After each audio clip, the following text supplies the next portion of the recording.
Hello friends and welcome back to our channel Banarasiya the learning channel. तो आज हम discuss करने वाले हैं एक इम्पॉर्टेंट टॉपिक जो कि आपके योगा के सिलेबस के साथ हमेशा पढ़ाया जाता है। इसके साथ ही ये यूजीसी नेट योगा के पॉइंट ऑफ व्यू से भी काफ़ी इम्पॉर्टेंट है, तो वो है मेमोरी। तो आइए जानते हैं सबसे पहले मेमोरी क्या है। एक बेसिक इंट्रोडक्शन। तो मेमोरी जो वर्ड है वो मेमोरिक वर्ड जो कि लैटिन का वर्ड है उससे डिराइव हुआ है, जिसका मतलब होता है माइंडफुल और to serve as a reminder. क्योंकि मेमोरी क्या करती है, हम चीज़ों को रिमाइंड कराती है, तो ये रिमाइंडर की तरह एक्ट करती है। Then memory is an important behavioural element and is one of the most important cognitive process. मतलब कॉग्निशन का एक बहुत इंपॉर्टेंट पार्ट है और ये एक बिहेवियरल एलिमेंट है। मीन्स हमारे बिहेवियर से इसको इम्प्रूव किया जा सकता है। That means that then process memory is a process which helps a person to live with understanding of his own identity and that of others. Means हमको memory जो है अपनी खुद की आइडेंटिटी के साथ एक सोसाइटी में रहना सिखाता है। और memory is a special ability of mind to store experiences to reproduce whenever it is required. और इसके अलावा हमारे लाइफ एक्सपीरियंसेस को स्टोर करके उसे ज़रूरत पड़ने पर रिटेन या रिकॉल कराने का काम भी हमारी मेमोरी करती है। Psychologically memory is the ability of mind to store experiences of learning and utilising them at the latest stage is called memory.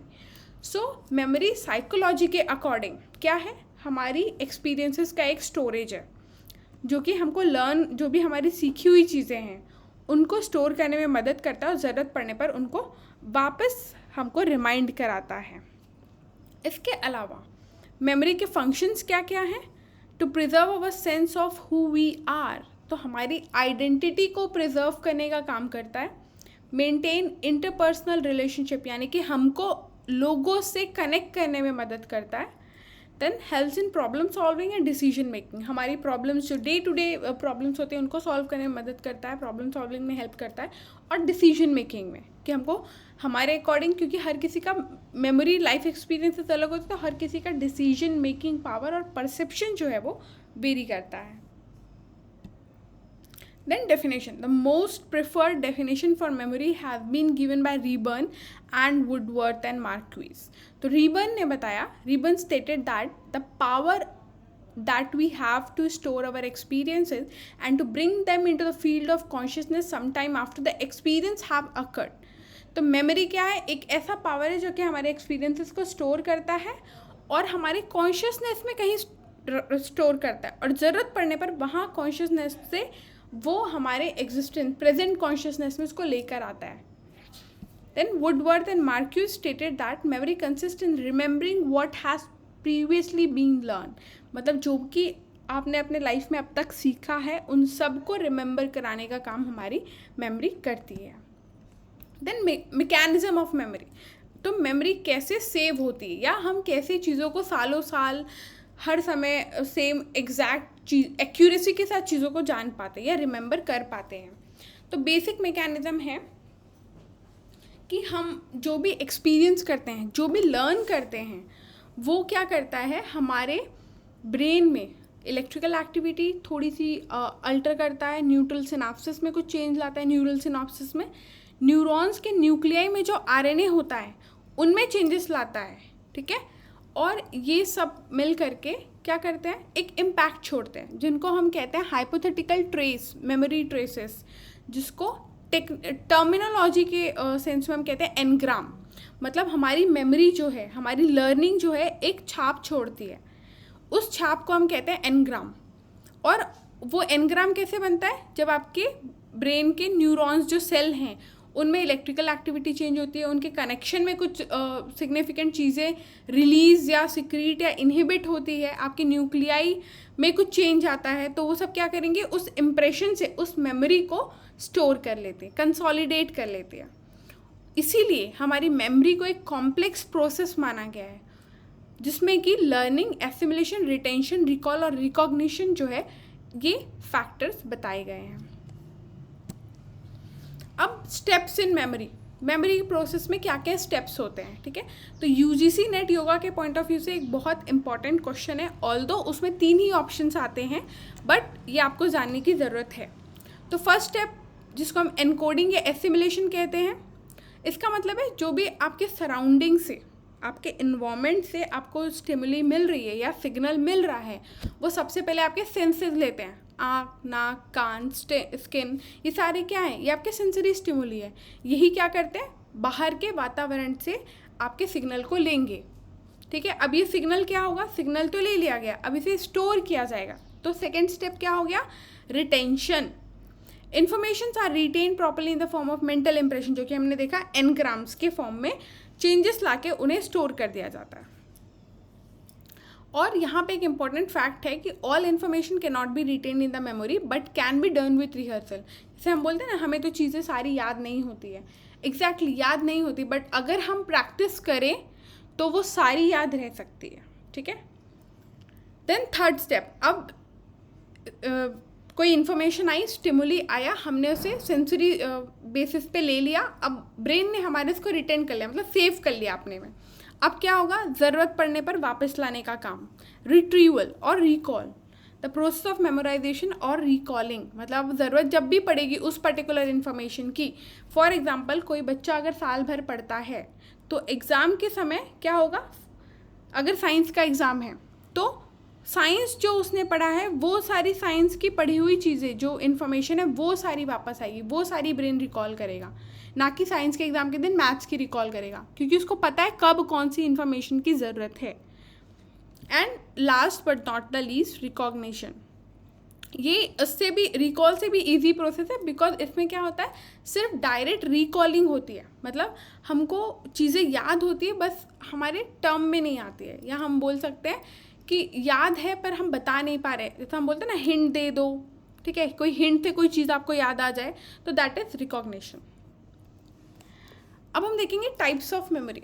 तो मेमोरी वैसे तो नेचर और पर्पस के अकॉर्डिंग बहुत सारे टाइप्स की होती है, बट स्टेज मॉडल के अकॉर्डिंग, जो कि मोस्ट प्रेफर्ड मॉडल है, स्टेज मॉडल के अकॉर्डिंग मेमोरी 3 टाइप्स की होती है: sensory memory, short term memory and long term memory.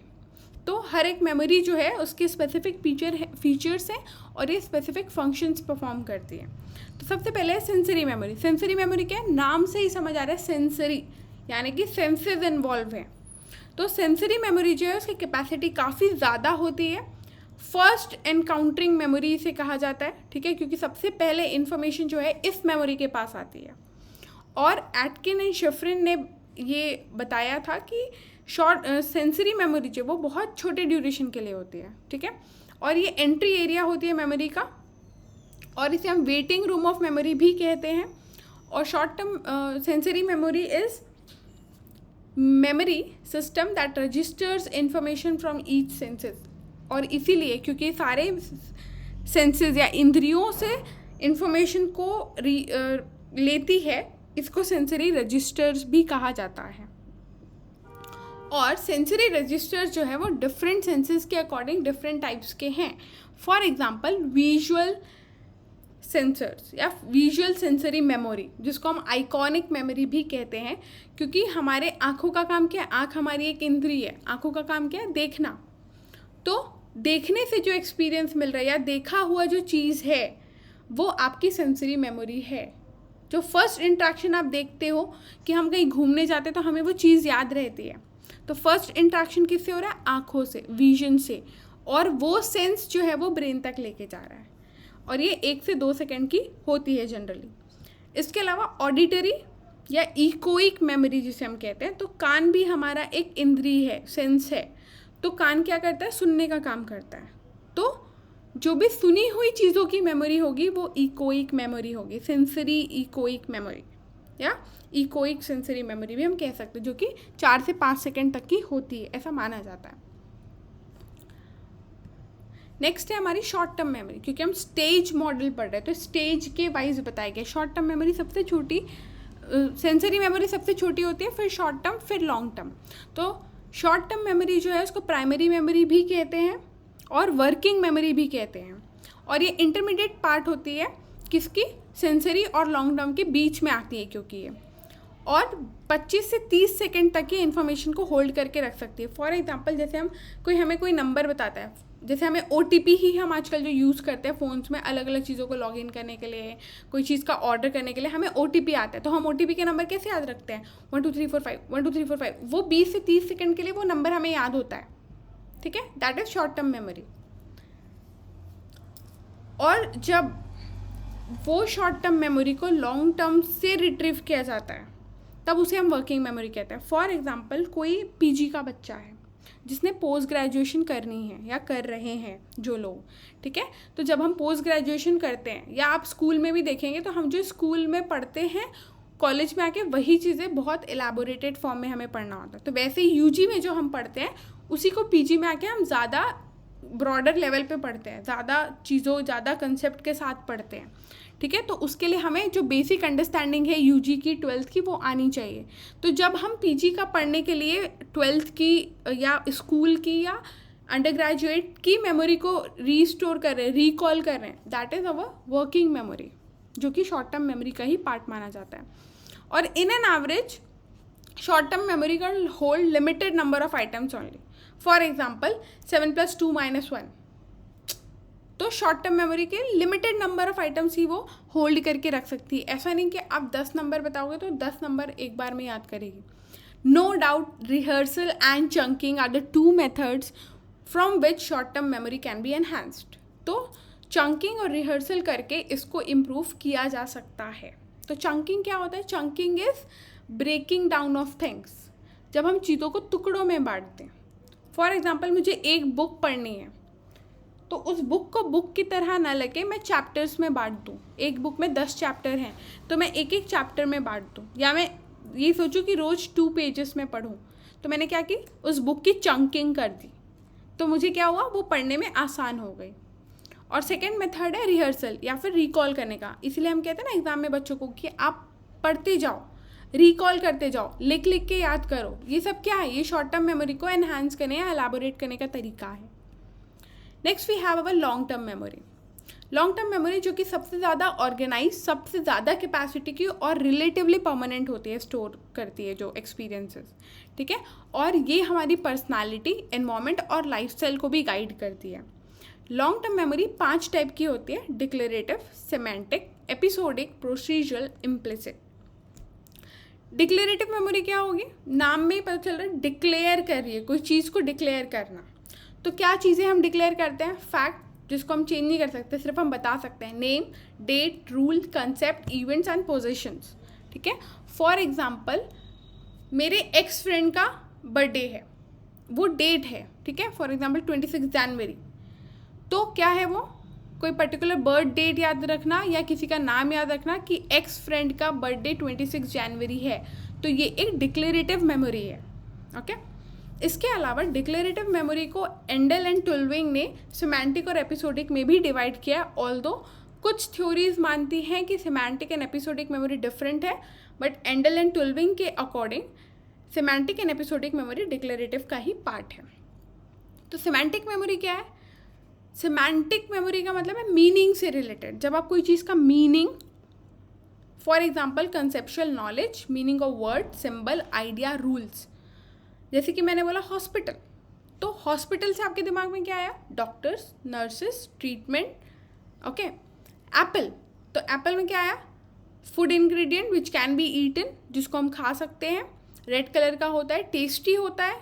किसी को अगर नहीं पसंद होगा, कोई डिसलाइक करता होगा, तो एप्पल बोलेगा वैसा, ठीक है। जो कैरेक्टरिस्टिक, जिसके पीछे मीनिंग हो, जो चीज़ को देख के आपको मीनिंग डिराइव होने लगे, उसका पर्पस डिराइव होने लगे, वो आपकी सिमेंटिक मेमोरी है। Then episodic memory. Episodic memory contains biographical detail, personal life experiences, emotional in nature, and also involve flashbulb memory. For example, हम स्कूल का एग्जाम्पल लेते हैं, ठीक है। जैसे कि आज सब होपफुली सब कॉलेज में होंगे, जो भी इस वीडियो को देख रहे होंगे। ऑल्दो स्कूल के भी हो सकते हैं, बट हम एग्जाम्पल सपोज करके चलते हैं, कॉलेज के लोग हैं, ठीक है। तो जब हम स्कूल से निकलते हैं, कॉलेज में आते हैं, तो जनरली ऐसा होता है कि हम डिस्कशन करते हैं स्कूल पे, ठीक है, कि हमारी स्कूल ऐसी थी, हमारे स्कूल में ये होता था, ठीक है। सडनली उस स्कूल के टॉपिक से कोई पर्टिकुलर इवेंट आपको याद होता है कि हाँ, हमने वो क्लास बंक करी थी, या हमने टीचर को ऐसे परेशान किया था, या हमने ऐसे पढ़ाई की थी, ठीक है। तो वो जो इवेंट की जो फ्लैशिंग होती है, फ्लैश बल्ब मेमोरी से कहते हैं, कि कोई पर्टिकुलर एपिसोड के बारे में या पर्टिकुलर चीज़ों के बारे में जब आप डिस्क्राइब करते हो तो आपको पर्टिकुलर इवेंट फ्लैश करते हैं, वो आपकी फ्लैश बल्ब मेमोरी है। Procedural memory generally can not be described easily because उसमें प्रोसीजर्स इन्वॉल्व होते हैं। फॉर एग्जाम्पल, हम पढ़ते कैसे हैं, ठीक है, तो हर किसी का पढ़ने का तरीका अलग है। ऑल्दो हम ये बता सकते हैं कि हाँ हम लिख लिख के पढ़ते हैं, कोई बोलेगा हम बोल बोल के पढ़ते हैं, कोई बोलेगा हम मन में पढ़ते हैं, ठीक है। तो ये सबका अलग अलग टेक्निक है, बट उनको याद कैसे हो रहा है उस पर्टिकुलर इंसान को। ऐसे बहुत सारे लोग हैं जो कहते हैं मैं भी तो लिख के पढ़ता हूँ पर मुझे चीज़ें याद नहीं होती। तो यहाँ पे क्या है, प्रोसीजर अलग अलग है, ठीक है। और इजी अगर हम एग्जांपल लें तो दो लोग सेम सब्जी बना रहे हैं या सेम कोई फूड प्रोडक्ट बना रहे हैं पर दोनों का टेस्ट अलग है। क्यों? वही हमारी मम्मी खाना बनाती है और हम खाना बनाते हैं तो टेस्ट में डिफरेंस होता है। सेम चीज़ बना रहे हैं तो वो क्या है, वो प्रोसीजर में डिफरेंस है। तो जो प्रोसीजर होता है पर्टिकुलर इंसान का अपना होता है, तो वो जो प्रोसीजर याद होता है वो आपकी प्रोसीजरल मेमोरी होती है। इसके अलावा इम्प्लिसिट मेमोरी के बारे में इंसान जो है वो अवेयर नहीं होता है, कॉन्शियस नहीं होता है, ठीक है। बट जब भी इसकी ज़रूरत होती है ये ऑटोमेटिक कॉन्शियसनेस या कॉन्शियस में आ जाती है। फॉर एग्जांपल, कोई म्यूजिशियन है, ठीक है, वो कीनोट्स मतलब अपनी कीबोर्ड बजा रहा है, ठीक है, तो वो आंख बंद करके भी कीबोर्ड बजा सकता है और सेम ट्यून बजा सकता है। That is implicit memory. अब कुछ फैक्टर्स है जो आपके मेमोरी को अफेक्ट करते हैं, इसलिए हम कहते हैं ना अरे ये बच्चा होशियार है, ये बच्चा नहीं है। ऐसा कुछ नहीं, सबकी मेमोरी सेम है, सबकी मेमोरी सेम मैकेनिज्म से चीज़ों को स्टोर करती है। बट ये फैक्टर्स हैं जो इन चीज़ों को इन्फ्लुएंस करते हैं, जिनको बढ़ाते हैं या घटाते हैं। तो आपका intelligence, motivation, age, gender, health, rest and sleep, repeated practice जो कि हम स्टूडेंट्स के लिए बहुत इंपॉर्टेंट है, interval, context and meaningful understanding जो कि हर किसी की मेमोरी को अलग बनाता है। Then measurement of memory. Memory एक पैरामीटर है, तो इसे कैसे मेजर किया जा सकता है? Experimentally recall method, probe recall method की जब हम कोई चीज़ को पढ़ते हैं और तुरंत हाथ छुपा के अगर हम वो चीज़ को रिकॉल करें, that is recall method. Probe method मतलब हम किसी को, अब किसी ने पढ़ लिया, जैसे हम बचपन में जब पढ़ते हैं तो क्या होता है कि हम लोग पढ़ते हैं फिर मम्मी पापा उसको क्वेश्चन करते हैं, that is probe method of recalling, कि कोई पूछेगा तब हम बताएंगे। Then next is recognition. तो जो हम फ्लैश कार्ड टेक्निक्स यूज़ करते हैं पढ़ने के लिए, वो एक टाइप का रिकॉग्निशन मेथड है, ठीक है। फॉर एग्जांपल, मुझे वर्ड मिला क्लोरोफिल, तो मेरे दिमाग में क्या आएगा, क्लोरोफिल प्लांट्स में होता है, ग्रीन कलर का कंपोनेंट है जो कि सनलाइट को लेके फोटोसिंथेसिस में हेल्प करता है, दैट इज़ रिकॉग्निशन। मैंने उस पर्टिकुलर वर्ड के पीछे सारी चीज़ें डिस्क्राइब कर दी। रीलर्निंग, चीज़ों को रीलर्न करना। रिकन्स्ट्रक्शन, चीज़ों को अपना कंसेप्ट बिल्डअप करना अपने तरीके से। Then priming, measure of information one can not report verbally. Priming एक अपना इंडिविजुअल का अपना तरीका होता है चीज़ों को रिकॉल या याद करने का। देन पॉपुलर मेमोरी टेस्ट जो हम क्लिनिकल प्रैक्टिस में यूज़ करते हैं वो है Wechsler memory scale, WMS, and post graduate institute memory scale. So hope you guys like this video. Do like, share and subscribe our channel. Thanks for watching.